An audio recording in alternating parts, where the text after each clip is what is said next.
এবার সবটাকে দক্ষিণে মাথা করে শোয়ালেন। তারপর তাকে ভালো করে ঘি মধু মাখিয়ে স্নান করিয়ে নতুন একখণ্ড সাদা কাপড় চাপা দিয়ে দিলেন কোমরের কাছে। একটা হাত 10 লম্বা যজ্ঞ কাঠ নিয়ে সাদা কাপড়টার উপর প্রতিষ্ঠা করলেন। এইবার বিড়বিড় করে মন্ত্র পড়ে মরার হাত থেকে কোমর পর্যন্ত একটা কাল্পনিক চতুর্ভুজ অঙ্কন করলেন। তারপর মরার মুখের মধ্যে এলাচ লবঙ্গ সুপারি ইত্যাদি ঢুকিয়ে দিলেন। শেষে নিজে মরার পাশে বসে মন্ত্র সহযোগে মৃতদেহের পূজা করতে লাগলেন। আমরা শুনছি সব সাধনা। কলমে অঞ্জন রায়চৌধুরী।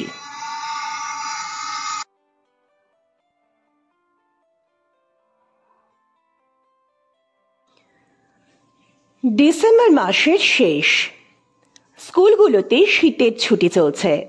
বছর 50 নারায়ণ মুখুজ্জে ছিলেন প্রাথমিক স্কুলের শিক্ষক। ওনার স্কুলটা ছিল বীরভূম জেলার এক প্রত্যন্ত গ্রামে।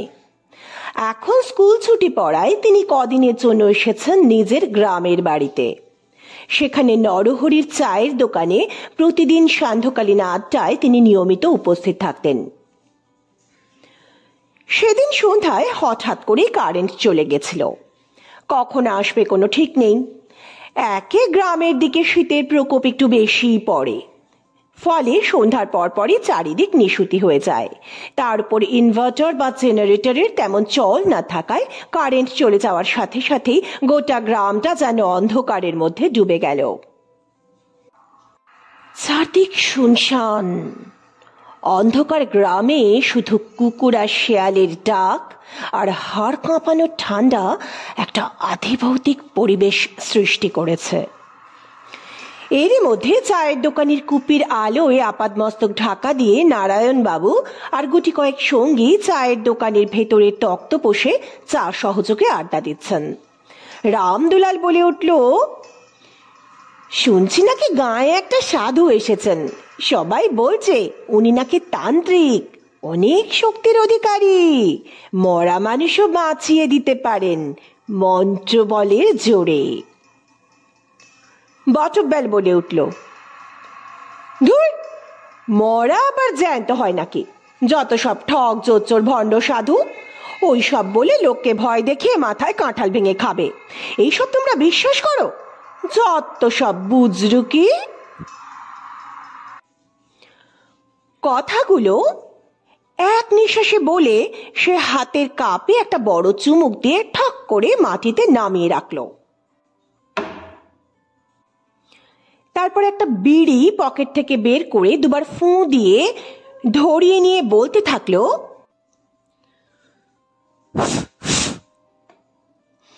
আরে এখন বিজ্ঞানের যুগ, মানুষ চাঁদে যাচ্ছে আর তোমরা ওই তন্ত্রমন্ত্র নিয়ে পড়ে আছো। বড় বড় ডাক্তাররা বিজ্ঞানীরা যা পারল না, একজন সাধু নাকি করবে, তাও আবার মন্ত্র পড়ে। ওসব যদি সত্যি হতো তাহলে ওই তান্ত্রিক এখানে না, নোবেল পুরস্কার নিতে যেত তার মরা বাঁচানোর জন্য। ও নারায়ণ দা, তুমি কি বলো, ওসব হয়? নারায়ণ বাবু চুপ করে এতক্ষণ সবকিছু শুনছিলেন। বটব্যালের প্রশ্নে উনি হাতে ধরা বিড়িটা শেষ টান দিয়ে ফেলে নীরবতা ভাঙলেন।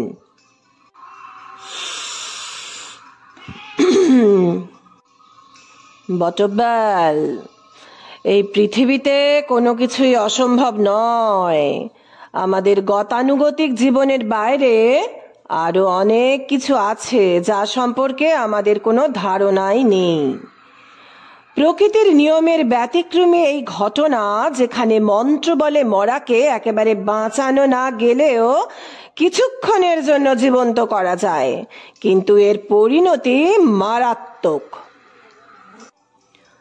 বটব্যাল বলে উঠল, তুমিও নারায়ণ দা, তুমি না মাস্টার মশাই, তুমি যদি এই কথা বলো তাহলে আমাদের আগামী প্রজন্ম কি শিখবে?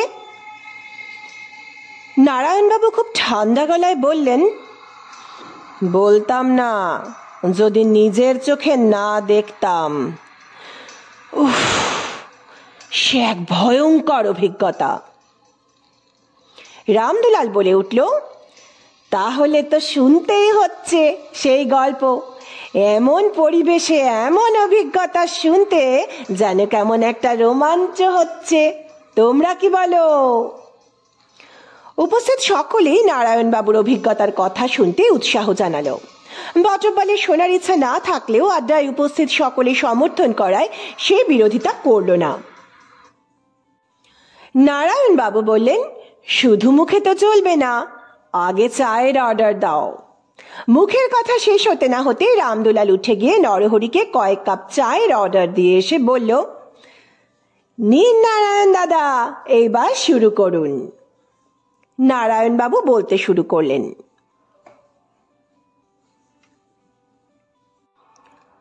আমার মাস্টারি জীবনের একদম শুরুর দিকের ঘটনা। আমার যেখানে স্কুল তার সামনেই আছে একটা চায়ের দোকান। সারাদিন পরিশ্রমের পর অনেক লোকই আসতো সন্ধেবেলায় আড্ডা দিতে। চা সহযোগে একটু গল্পগুজব করেই সারাদিনের মানসিক ক্লান্তি দূর করত। তখন গ্রামগঞ্জে এত টিভি দেখার চল ছিল না। মানুষ গল্প করে, আড্ডা মেরে, তাস খেলে তার অবসর সময় যাপন করত। সময়টা ছিল ভাদ্র মাস। অবিশ্রান্ত বৃষ্টি চলছে গত 3 দিন ধরে, কখনো টিপটিপ কখনো ঝমঝম। গ্রামের পাশে অবস্থিত ছোট নদীটার দুকুল যেন ছাপিয়ে যাচ্ছে। আর 2-1 দিন বৃষ্টি হলেই এই গ্রাম ভাসিয়ে দেবে। স্কুলে রেনি ডে হয়ে গেছে, তাই সকাল সকাল ছুটি। দুপুর থেকে বাড়িতে থাকতে থাকতে আর ভালো লাগছিল না। সন্ধ্যা নাগাদ একটা ছাতা নিয়ে বেরিয়ে পড়লাম ওই চায়ের দোকানের উদ্দেশ্যে। সেখানে কিছু না হোক, কতগুলো লোকের সঙ্গে দেখা তো হবে। আমার দুপুরের পর থেকে যে নিঃসঙ্গতা, সেটা তো কাটবে। যদিও তাদের সাথে আমার খুব একটা পরিচয় হয়ে ওঠেনি, তবু তাদের কথাবার্তা শুনে কিছুটা সময় তো ব্যয় হবে। চায়ের দোকানে গিয়ে দেখি সন্ধ্যা 6টা বাজে এবং চায়ের দোকানে বেশ ভিড়। সবাই যেন এই মিয়ানো আবহাওয়ায় নিজেদের একটু চাঙ্গা করে নিতে হাজির হয়েছে সেখানে। আমি এক ভাঁড় চায়ের অর্ডার দিয়ে এক কোণে দাঁড়িয়ে আছি। বৃষ্টি পড়ছে কিন্তু টিপ টিপ করে, তাই ছাতা মাথায় দিয়ে দাঁড়িয়ে থাকতে খুব একটা অসুবিধা হচ্ছে না। এমন সময় এক বছর 70-এর বয়স্ক ভদ্রলোক আমার দিকে এগিয়ে এসে জিজ্ঞাসা করলেন, আপনাকে তো ঠিক চিনলাম না, এই গ্রামে নতুন বুঝি? আমি বললাম, আসলে আমি এই গ্রামের প্রাইমারি স্কুলের নতুন মাস্টার, দিন 10 হলো এসেছি। ভদ্রলোক কিছুটা অভ্যর্থনার ভঙ্গিতে বললেন, আরে বাইরে দাঁড়িয়ে কেন, ভেতরে বসুন। ওরে রঘু, মাস্টার মশাইকে বসতে দে, আমাদের নতুন মাস্টার মশাই। রঘু তড়িঘড়ি করে গামছা দিয়ে ভেতরের বেঞ্চির একটা কোণ মুছে দিয়ে বললেন, আসুন মাস্টার মশাই, ভেতরে বসুন। রোজই দোকানের সামনে দিয়ে চলে যান, আজ এলেন। বামা ঠাকুর, আপনি আসুন। বামা ঠাকুর বলে উঠলেন, আসলে নতুন মানুষ তো একটু লজ্জা পেয়েছেন, এই আর কি, তাই এতদিন আসেননি। তবে এসে যখন একবার পড়েছেন, তখন রঘুর চায়ের মায়া আর কাটাতে পারবেন না, আপনাকে বারবার আসতে হবে। পাশ থেকে আরেক ভদ্রলোক বলে উঠলেন, যা বলেছ ঠাকুর, রঘুরাতে জাদু আছে। কথা বলতে বলতে চা এলো। খেতে ভালোই, ঘন দুধের চা, একটু এলাচ দেওয়া, ফ্লেভারটা দিব্যি। চা খেয়ে গল্প জুড়ে দিলাম বামা ঠাকুরের সঙ্গে। ওনার আসল নাম বামাপদ চক্রবর্তী, এই গ্রামেরই আদি বাসিন্দা, মৃতদার। ওনার নাতি এই স্কুলের ক্লাস 2-তে পড়ে, নাম জগাই। উনি কি করেন জানতে চাইলে ভদ্রলোক বললেন, ওই এর বাড়ি ওর বাড়ি পূজা পাঠ করে বেড়াই, আর কিছু জমি জমা আছে, সেখান থেকে যা আসে তা দিয়ে আমার চলে যায়। একটা জিনিস লক্ষ্য করছিলাম, গ্রামের আর যারা ওখানে জড়ো হয়েছিল চা খেতে, তারা বামা ঠাকুরকে একটু বেশি সমীহ করছিল, আবার অনেকে পা ছুঁয়ে প্রণাম করে আশীর্বাদ নিচ্ছিল। আমি ভাবলাম উনি ব্রাহ্মণ মানুষ বলেই হয়তো গ্রামের লোক ওনাকে বেশি সমীহ করে। কিন্তু কদিন চায়ের দোকানে যেতে যেতে আস্তে আস্তে জানতে পারলাম ওনার আসল পরিচয়। আসলে উনি একজন তন্ত্র সাধক। বামা ঠাকুরের সঙ্গে আমার একটা সম্পর্ক গড়ে উঠেছিল। সেটাকে ঠিক বন্ধুত্ব বলা ঠিক হবে না, তবে একসাথে প্রতিদিন আড্ডা মারলে দুটো অসমবয়সী মানুষের মধ্যে যেরকম একটা সম্পর্ক গড়ে ওঠে, ঠিক তেমনই। আমি বয়সে ছোট হওয়ায় উনি আমাকে আপনি ছেড়ে তুমি করে বলতেন। তিনি আমার সাথে নানা বিষয় নিয়ে আলোচনা করতেন। রামায়ণ, মহাভারত, গীতা ইত্যাদি বিভিন্ন বিষয় সম্পর্কে আলোচনা হতো। আমিও তো আধ্যাত্মিক ব্যক্তি নই, তাই উনি যা বলার বলতেন আর আমি শুনতাম, তবে ভালোই লাগতো। সন্ধ্যাবেলাগুলো ওনার সাথে গল্প করে দিব্যি কেটে যেত। একদিন একথা সে কথা আলোচনা করতে করতে উনি বললেন, তুমি কি জানো মাস্টার, আমাদের মৃত্যুর পর আমাদের কি হয়? আমি হেসে বললাম, কি আর হবে, 4 জনে মিলে চিতায় তুলে দেবে, তারপর আগুন লাগিয়ে দেবে, সব শেষ।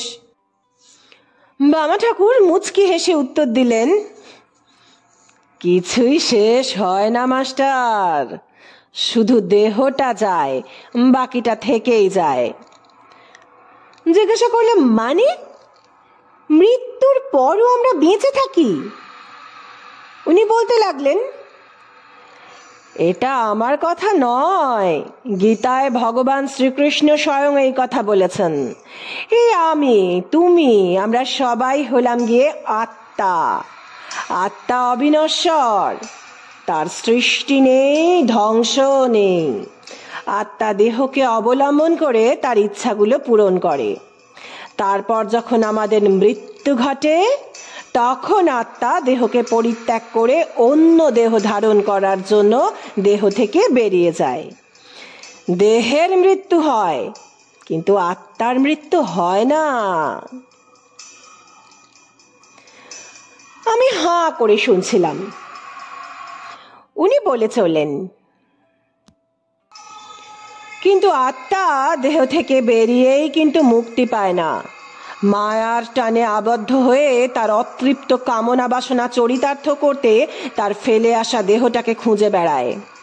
অন্ত্যেষ্টির আগে প্রথমে সে তার দেহে আবার ঢুকতে চায়, তারপর অন্ত্যেষ্টি হয়ে গেলে তার শরীরটাকে খুঁজতে থাকে। যতদিন না আদ্যশ্রাদ্ধ সম্পন্ন হচ্ছে, ততদিন আত্মা ইহলোকেই ঘুরতে থাকে সূক্ষ্ম শরীর নিয়ে। কিন্তু এই আত্মা তখন জীবাত্মা থাকে না, তখন এই আত্মাকে বলে প্রেতাত্মা। প্রেতাত্মা সর্বজ্ঞ এবং শক্তিমান। যদি কোনো রকম ভাবে এই প্রেতাত্মাকে তার ফেলে আসা মৃতদেহে প্রবেশ করানো যায় এবং সাধনা করে তাকে তুষ্ট করা যায়, তাহলে সেই আত্মা সাধককে অনেক কিছু দিতে পারে, অনেক কিছু। শেষের কথাগুলো বলার সময় বামা ঠাকুরের চোখ দুটো যেন জ্বলছিল। আমি চুপ করে সব শুনছিলাম। তারপর শান্ত কণ্ঠে জিজ্ঞাসা করলাম, আপনি যা বললেন সেসব হয়তো সত্যি হতে পারে, কিন্তু আমি ঠিক বিশ্বাস করতে পারছি না। আসলে একবার মানুষ মারা গেলে তার আত্মা আবার তারই দেহে কিভাবে ঢুকবে বা আদৌ ঢুকবে কিনা, সে বিষয়ে আমার যথেষ্ট সন্দেহ আছে। তাছাড়া আমি বিজ্ঞানের ছাত্র। মানব দেহের বিভিন্ন অঙ্গগুলো একসাথে কাজ বন্ধ করে দিলেই তো মানুষের মৃত্যু হয়। এর সাথে আত্মার বেরোনো বা ঢোকার কোনো সম্পর্ক অন্তত বিজ্ঞান তো খুঁজে পায়নি, তাই আর কি। বামা ঠাকুর আমার দিকে নিষ্পলক দৃষ্টিতে কিছুক্ষণ চেয়ে রইলেন। তারপর বললেন, বিশ্বাস হচ্ছে না তো?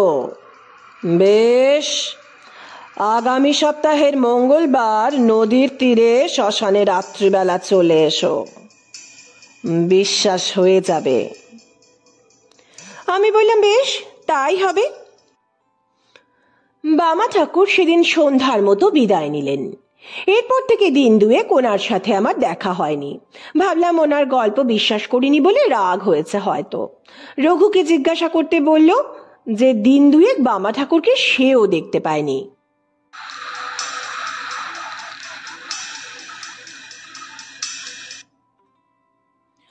পরের সপ্তাহে সোমবার, পরের দিন জন্মাষ্টমী। আকাশ ঘোর হয়ে আছে, তার সাথে গুমোট গরম।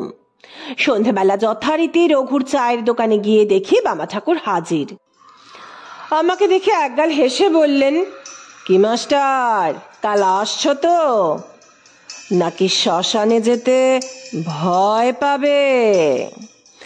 আমি হেসে বললাম, আমি না ভগবান বিশ্বাস করি না ভূত, তবে রাতে অন্ধকার শ্মশানে সাপখোপ থাকতে পারে, বিশেষ করে এই বর্ষায়। ভয় শুধু সেটারই, আর কিছু না। তবে আপনার আমন্ত্রণ আমি অবশ্যই রাখব। বামা ঠাকুর বললেন, যদি কিছু মনে না করো তাহলে কাল এই গরিবের ঘরে একটু মধ্যাহ্নভোজ করে নিও, তারপর একসাথে যাত্রা করব। আমি বললাম, ঠিক আছে। পরের দিন সকাল থেকেই আকাশের মুখ ভার, যে কোনো সময় বৃষ্টি শুরু হতে পারে। স্কুল ছুটি থাকায় একটু বেলায় ঘুম ভেঙেছে। ধীরে সুস্থে স্নান টান সেরে প্রস্তুত হতে হতেই বেলা 12টা বেজে গেল। বেরিয়ে পড়লাম বামা ঠাকুরের বাড়ির উদ্দেশ্যে। বেশি খুঁজতে হলো না, পথে একজনকে জিজ্ঞাসা করতেই উনি রাস্তা দেখিয়ে দিলেন। গিয়ে দেখি দাওয়ায় বসে বামা ঠাকুর একটা প্রাচীন পুঁথির মতো কি একখানা উল্টোচ্ছেন। আমাকে দেখেই উনি হেসে বললেন, স্বাগতম, আমি সত্যি ভাবছিলাম তোমার কথা। বসো, একটু শরবতের ব্যবস্থা করি। এই বলে ঘরের ভেতর চলে গেলেন বৌমা বৌমা ডাকতে ডাকতে।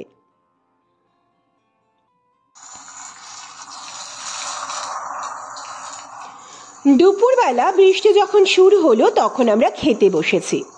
গরম ভাত, ডাল, ভাজা আর খাসির মাংস তৃপ্তি করে খেলাম।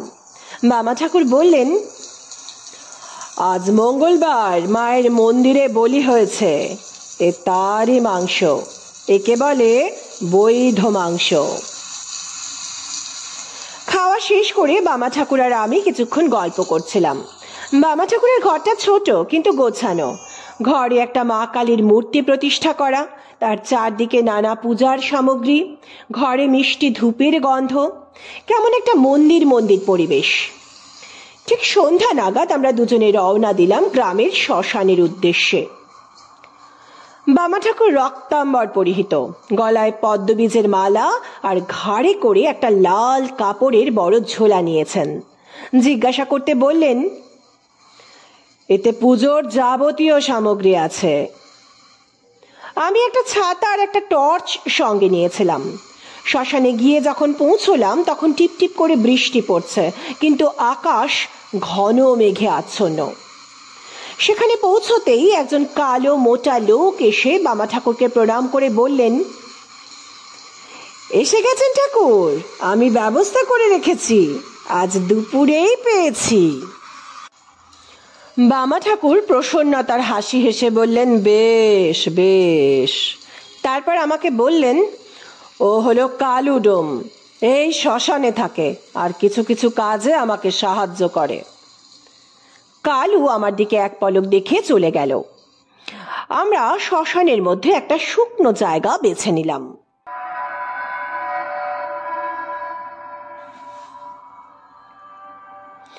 বামা ঠাকুর ঝুলি খুলে একটা একটা করে পুজোর সামগ্রীগুলো বের করলেন। একটা মুরগিও কিনে এনেছিলেন, সেটাকে শুইয়ে রাখলেন পাশে।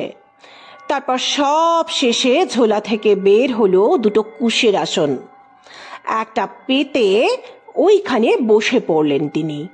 তারপর আমাকে বললেন, বসো মাস্টার, কি করতে যাচ্ছি সে সম্পর্কে একটু তোমাকে ধারণা দিয়ে দিই। বলে একটা কুশের আসন আমার দিকে বাড়িয়ে দিলেন। আমি ওটা পেতে বসে পড়লাম শ্মশানের মাটিতে। উনি একটা বিড়ির প্যাকেট বের করে একটা নিয়ে আগুন ধরিয়ে একটা টান দিয়ে তারপর বলতে শুরু করলেন, তোমাকে আগের দিন বলেইছি মাস্টার যে আমাদের মৃত্যুই সব কিছুর শেষ নয়। আত্মা মরে না, মরে কেবল আমাদের দেহ।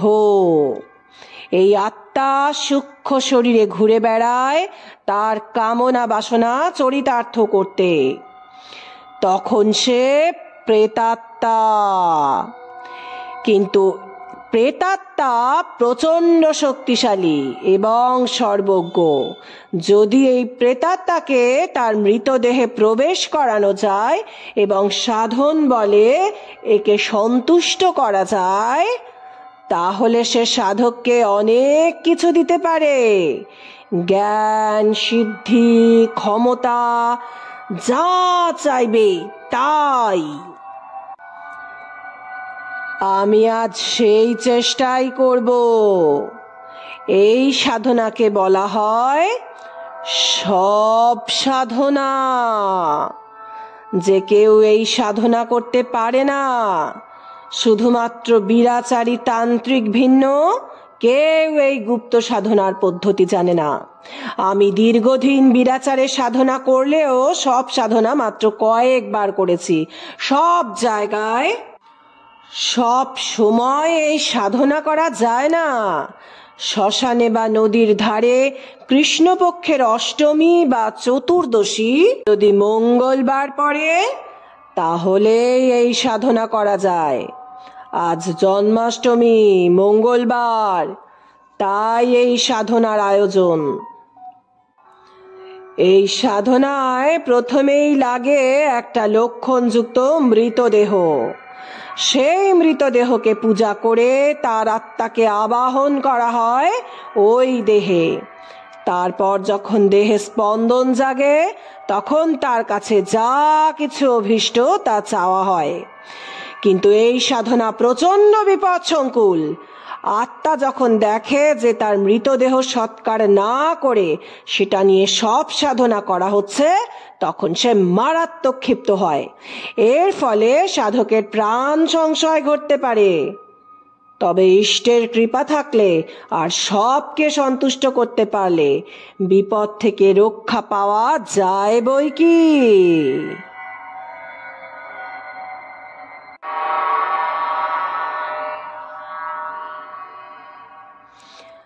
আমি চুপ করে বসে সব শুনছিলাম আর ভাবছিলাম যে লোকটা কি পাগল, নয়তো মৃতদেহে প্রাণ সঞ্চার। চ্যাংরামি হচ্ছে। বিজ্ঞান যা পারলো না, একটা তান্ত্রিক নাকি শ্মশানে বসে সেটা করে দেবে। আমি ভদ্রতার খাতিরে মুখে কিছু না বললেও মনে মনে ভাবতে লাগলাম যে ছুটির সন্ধেটা এই পাগলের পাল্লায় পড়ে এই শ্মশানে কেটে গেল। এর থেকে চায়ের দোকানে আড্ডা দিতাম আর বাসায় সকাল সকাল শুয়ে নিশ্চিন্তে ঘুমোতে পারতাম। চত্ব সব ভণ্ডামি। ততক্ষণে বেশ অন্ধকার হয়ে গেছে, বৃষ্টিও থেমে গেছে। বামা ঠাকুর একটা বাতি জেলে আমরা যেখানে বসেছিলাম তার পাশেই রেখে দিয়েছিলেন। বাতির আলোয় দেখতে পেলাম কালু ডোম খুব ভারী কি যেন একটা দড়ি বেঁধে টেনে নিয়ে আসছে। জিনিসটা বস্তায় বাঁধা আর দড়ির প্রান্তটা কালু ডোমের হাতে। বামা ঠাকুর সেটা দেখেই দাঁড়িয়ে পড়ল। দেখো মাস্টার, এসে গেছে। ওনার মুখটাকে বাতির আলোয় কেমন জানি অন্যরকম লাগছিল। ঠিক যেমন বহুদিনের ক্ষুধার্ত খাবার দেখলে খুশি হয়, তেমনি। কালু বামা ঠাকুরের সামনে বস্তাটা রেখে বস্তার মুখটা খুলে দিল। তারপর পায়ের দিক থেকে বস্তাটা আস্তে আস্তে টেনে খুলে দিতেই বেরিয়ে এলো একটা বছর 40-এর মানুষের মৃতদেহ। দীর্ঘক্ষণ বস্তা চাপা থাকার জন্য একটা বিচ্ছিরি গন্ধ নাকে এলেও কালু বলল, এখনো পচেনি ঠাকুরমশাই, তবে বর্ষাকাল তো, তার মধ্যে প্রায় ঘন্টা 6 কেটে গেছে। যা করার তাড়াতাড়ি করে নেন। বামা ঠাকুর মরাটার দিকে কিছুক্ষণ চেয়ে রইলেন। মনে হয় বোঝার চেষ্টা করছেন যে লোকটা কিভাবে মারা গেছে। তারপর সেদিকে চেয়েই গম্ভীরভাবে বললেন, ছাদ থেকে পড়েছে বোধহয়। কালু ততক্ষণে চলে গেছে। তারপর আমার দিকে তাকিয়ে বামা ঠাকুর বললেন, বুঝলে মাস্টার, সব সাধনা সব মৃতদেহ দিয়ে হয় না, বিশেষ করে শিশু বা বৃদ্ধ দেহ দিয়ে তো নয়। সবচেয়ে উৎকৃষ্ট হলো গিয়ে চণ্ডালের মরা, কিন্তু সে অতি দুর্লভ অগত্যা আত্মহত্যা করেনি এমন কোনো পূর্ণবয়স্ক শব নিয়ে সাধনা করা যায়। আমি বেশ রেগে গিয়ে জিজ্ঞাসা করলাম, আচ্ছা, আপনি নিজেকে কি ভাবেন বলুন তো? ভগবান এই রাত বিরাতে বর্ষাকালে নির্জন শ্মশানে আমার সাধনা দেখানোর নাম করে ছেলেখেলা করছেন। আপনি মরা বাঁচাবেন, এরপর না পুলিশের ঝামেলা হয়। পাগল যত সব। বামা ঠাকুর বলে উঠলেন, আহা, চড়ছ কেন মাস্টার? ওসব কিছুই হবে না। যদি ভয় না পাও তাহলে শেষ পর্যন্ত দেখেই যাও না কি হয়। তোমার বিজ্ঞান তো অনেক পড়েছ, কখনো তন্ত্র সাধকের ক্ষমতা দেখেছ? আমি বললাম, ভয় পাইনি, কিন্তু আপনার কীর্তিকলাপ দেখে আপনার প্রতি ভক্তি ক্রমেই কমে যাচ্ছে। আপনি এমন করবেন জানলে কখনো আপনার সাথে আসতাম না। পুলিশ ধরলে কি হবে জানেন? যত সব ভণ্ড। বামা ঠাকুর অসন্তুষ্ট হলেও কথাগুলো হজম করে নিলেন, কেবল আমি তার নিমন্ত্রিত বলে। উনি মুখে আর কিছু বললেন না। প্রথমে একটা প্রদীপ বের করে তাতে ঘি দিয়ে জ্বালালেন। এবার সবটাকে দক্ষিণে মাথা করে শোয়ালেন। তারপর তাকে ভালো করে ঘি মধু মাখিয়ে স্নান করিয়ে নতুন একখণ্ড সাদা কাপড় চাপা দিলেন কোমরের কাছে। একটা হাত 10 লম্বা যজ্ঞ কাঠ নিয়ে সাদা কাপড়টার উপর প্রতিষ্ঠা করলেন। এইবার বিড়বিড় করে মন্ত্র পড়ে মরার হাত থেকে কোমর পর্যন্ত একটা কাল্পনিক চতুর্ভুজ অঙ্কন করলেন। তারপর মরার মুখের মধ্যে এলাচ, লবঙ্গ, সুপারি ইত্যাদি ঢুকিয়ে দিলেন। শেষে নিজে মরার পাশে বসে মন্ত্র সহযোগে মৃতদেহের পূজা করতে লাগলেন। আমি চুপ করে বসে সব দেখছি। ওদিকে আবার আকাশ ভেঙে বৃষ্টি আসছে। একটা ঠান্ডা শিরশিরে হাওয়া বইতে শুরু করেছে, আর সেই হাওয়ায় বামা ঠাকুরের জ্বালানো প্রদীপ শিখা প্রায় নিভন্ত হয়েও আবার জ্বলে উঠছে। পকেট থেকে টর্চটা বের করে ঘড়িতে দেখলাম রাত 10টা বাজে। পুরো চত্বরটা খাঁ খাঁ করছে, তার মধ্যে আমি আর বামা ঠাকুর, আর কেউ নেই। এইবার বামা ঠাকুর উঠে পড়লেন শবের পাশ থেকে। তারপর ঝোলা থেকে হরিণের চামড়া বের করে বিছিয়ে দিলেন মরার পিঠের উপর। আগে থেকে নিয়ে আসা দেশি মদ, মাংস, মাছ ইত্যাদি কলা পাতায় করে মরার চারদিকে ভোগের মতো সাজিয়ে রাখলেন। তারপর একটা ছুরি দিয়ে মুরগির মাথা কেটে ফেললেন। ওই রক্ত একটা মাথার খুলির মধ্যে ধরে মরার আসনের সামনে রাখলেন। তারপর আমার দিকে এগিয়ে এলেন। শ্মশানের আলো আঁধারের মধ্যে ওনাকে তখন পৈশাচিক লাগছে। ওনার চোখ দুটো যেন ধক ধক করে জ্বলছে। উনি গম্ভীর কণ্ঠে শুধু বললেন, মাস্টার, যদি ভয় পাও তাহলে পালিয়ে যেও, পেছনে তাকাবে না আর টর্চ জ্বালবে না, বুঝতে পেরেছো? বলে উনি এগিয়ে গেলেন চিৎ করা শবটার কাছে। তারপর শবের দুদিকে পা দিয়ে ঘোড়ায় চড়ার ভঙ্গিতে বসলেন তার বুকের ওপর। এইবার পদ্মবীজের মালাটা হাতে নিয়ে বিড়বিড় করে জপ করা শুরু করলেন ওই অবস্থায়। আমি আর কি করি, বামা ঠাকুরের থেকে হাতখানেক দূরে একটা পাকুড় গাছের তলায় গিয়ে বসলাম। ততক্ষণে রাত প্রায় 12টা। চারদিকে একদম থমথমে, শিরশিরে হাওয়াটাও আর বইছে না। বসে বসে ভাবতে লাগলাম, এসব কি হচ্ছে? একটা পাগল তার পাগলামো চরিতার্থ করার জন্য রাত দুপুরে শ্মশানে বসে আছে, আর আমার মতো একটা বিজ্ঞান মনস্ক শিক্ষক তাকে সঙ্গ দেওয়ার জন্য গাছতলায় বসে আছে। মৃত্যু তো জীবনের সবচেয়ে সত্যি ঘটনা, জীবনের স্বাভাবিক প্রবাহ। একদিন তো কালের নিয়মে স্তব্ধ হয়ে যাবেই, এটা তো প্রকৃতির স্বাভাবিক নিয়ম। প্রকৃতির নিয়ম যখনই লঙ্ঘন হয়েছে, প্রকৃতি তখনই রুদ্র রূপ ধারণ করে লঙ্ঘনকারীকে সংহার করেছে। যদি সব সাধনা সত্যিই হয় তাহলে সেটা হবে প্রকৃতির নিয়মের বিরুদ্ধাচারণ করা। কারণ জীবন থেকে মৃত্যু সম্ভব, কিন্তু মৃতকে পুনরায় জীবিত করা প্রকৃতির নিয়ম বিরুদ্ধ। সুতরাং সংহার অবশ্যম্ভাবী। শ্মশানের এই নীরবতা বোধহয় সেই সংহার মুহূর্তের জন্যই অপেক্ষা করছে। এইসব ভাবছি বসে বসে, হঠাৎ একটা কড়মড় করে শব্দ হলো, যেন কেউ মাংসের হাড় চিবিয়ে খাচ্ছে। প্রদীপের ক্ষীণ আলোয় দেখতে পেলাম একটা কালো বড় কুকুর সেই বামা ঠাকুরের বলি দেওয়া মুরগির দেহটা চিবিয়ে চিবিয়ে খাচ্ছে। আর প্রদীপের হালকা হলুদ আলোয় নিকষ কালো পশুটার লাল রক্তমাখা মুখটা ভয়ঙ্কর দেখতে লাগছিল। সত্যি বলতে কি, আমি এবার খানিকটা ভয়ই পেলাম। আমি তো সামনের দিকে চেয়েই বসেছিলাম, আর আমার চোখও তো লেগে যায়নি। তাহলে কুকুরটা এলোই বা কখন, আর কিভাবেই বা এলো? এই যখন চিন্তা করছি তখন হঠাৎ মনে হলো মৃতদেহটা যেন সামনের দিকে উঠে বসার চেষ্টা করছে।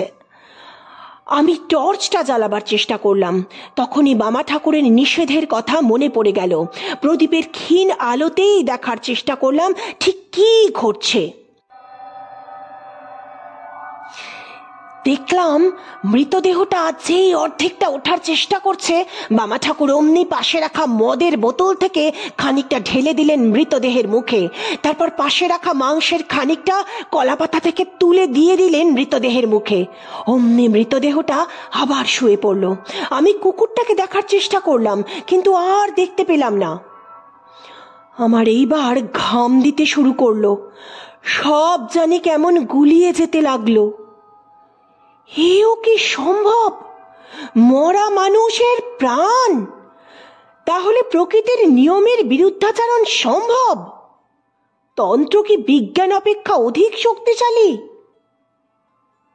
ততক্ষণে আকাশে মেঘের গর্জন শুরু হলো, আর ঝোড়ো হাওয়া আর বৃষ্টি।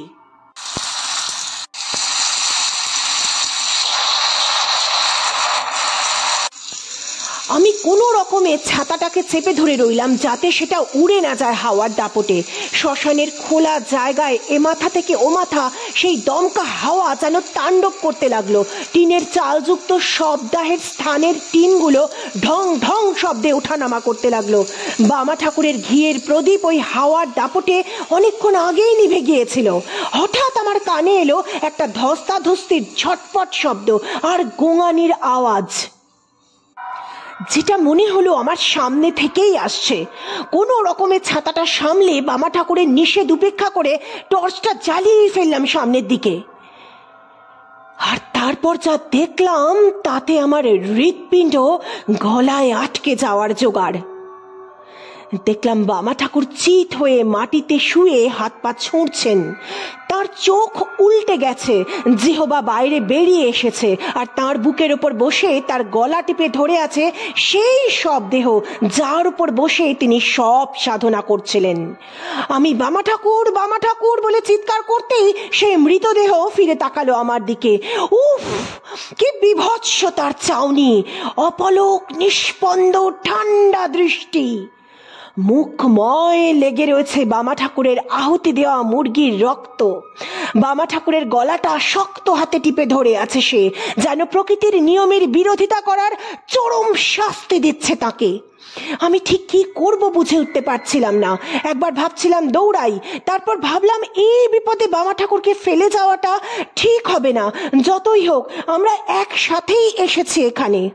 আমি সাহসে ভর করে এক পা করে সামনের দিকে এগোতে থাকলাম।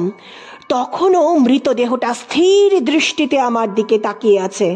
আমি দেখতে পেলাম সামনে একটা পোড়া কাঠ পড়ে আছে।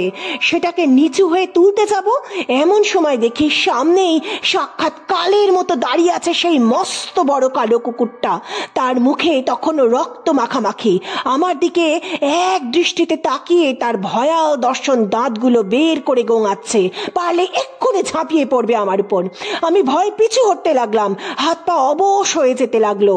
টর্চটা হাত থেকে মাটিতে পড়ে নিভে গেল। এখন চারদিকে নিকষ অন্ধকার। তার উপর বৃষ্টি আর ঝোড়ো হাওয়ার ঝাপটা, তার মধ্যে দেখতে পেলাম সেই কালো কুকুরখানা ঢক ঢক করে জ্বলতে থাকা চোখ নিয়ে আমার দিকে দ্রুত এগিয়ে আসছে। আমি দৌড়ানোর চেষ্টা করলাম, কিন্তু অন্ধকারে অচেনা পথে তাও কাদার মধ্যে দিয়ে ছোটা দুঃসাধ্য হয়ে গেল। খানিকটা গিয়েই মাগো বলে ছিটকে পড়লাম। তারপর আমার আর কিচ্ছু মনে ছিল না।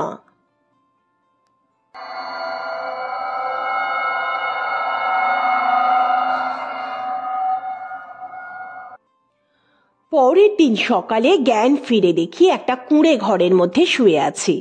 মাথায় জলপট্টি দিচ্ছেন এক ভদ্রমহিলা, আর আমার সামনে দাঁড়িয়ে আছে কালু ডোম। আমি ওঠার চেষ্টা করতেই কালু বলে উঠল, উঠবেন না মাস্টার মশাই, আপনার খুব জ্বর। আমি বললাম, বামা ঠাকুর কোথায়? আমি বা এখানে এলাম কিভাবে? কালু বলল, কাল রাতে আপনার চিৎকার শুনে শ্মশানে গিয়ে দেখি আপনি অজ্ঞান হয়ে পড়ে রয়েছেন বৃষ্টির মধ্যে। কোনো রকমে আপনাকে তুলে নিয়েছি এখানে। আর বামা ঠাকুর? কালু এবার চুপ করে রইল। আমি আবার জিজ্ঞাসা করলাম, কি হলো, বামা ঠাকুর কোথায়? কালু এবার কাঁপা কাঁপা গলায় উত্তর দিল, বামা ঠাকুর আর নেই। আমি চিৎকার করে বললাম, নেই মানে? কালু বলল, আজ সকালে শ্মশানে গিয়ে দেখি দুটো মৃতদেহ পড়ে রয়েছে, একটা সেই শবের আর একটা বামা ঠাকুরের। চোখ উল্টে গেছে, জিভ বেরিয়ে গেছে, যেন কেউ তাকে শ্বাস রোধ করে মেরে ফেলেছে। পাছে পুলিশের ঝামেলা হয়, আমি দুটোকেই মাটিতে পুঁতে দিয়েছি, রাতে সময় পেলে পুড়িয়ে দেব। আমি শূন্য দৃষ্টিতে চেয়ে রইলাম কালু ডোমের মুখের দিকে। প্রকৃতির নিয়মের বিরোধিতা করার চরম মূল্য দিতে হলো বামা ঠাকুরকে। এই অবধি বলে নারায়ণবাবু চুপ করলেন। চায়ের দোকান তখন নিস্তব্ধ, কারো মুখে কোনো কথা নেই। অবশেষে নারায়ণবাবু নীরবতা ভাঙলেন। এখন বুঝলে তো বটবাল, কেন আমি রামদুলালের কথাটা সমর্থন করলাম? আমি এখন প্রায় অবসরের কাছাকাছি, কিন্তু সেই ঘটনার রেশ এখনো আমি কাটাতে পারিনি। এখনো একলা থাকলেই মাঝে মাঝে মনে পড়ে ওই মৃতদেহের সেই ঠান্ডা বরফের মতো চাউনি। ততক্ষণে কারেন্ট চলে এসেছে। রাতও হয়েছে অনেক। সবাই এবার ওঠার জন্য প্রস্তুতি নিচ্ছে। চায়ের দোকানের বাইরে এসে বটব্বাল দেখলো একজন সাধু গোছের লোক এই ঠান্ডায় লাল কাপড় পরে ঘাড়ে ঝোলা নিয়ে চলেছে শ্মশানের উদ্দেশ্যে।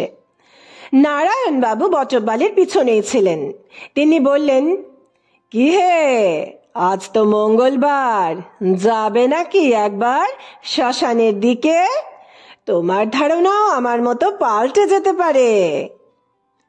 বটব্বাল উত্তর দিল, না, থাক, বলে সাইকেলটা নিয়ে দ্রুত চলে গেল নিজের বাড়ির উদ্দেশ্যে।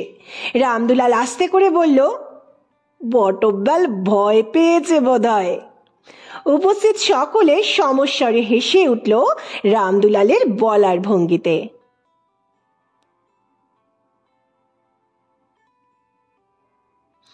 বন্ধুরা, আজকের গল্প এখানেই শেষ হলো। গল্পটিকে লাইক করতে, অনেক শেয়ার করতে এবং চ্যানেলটিকে সাবস্ক্রাইব করতে ভুলবেন না। শুভরাত্রি।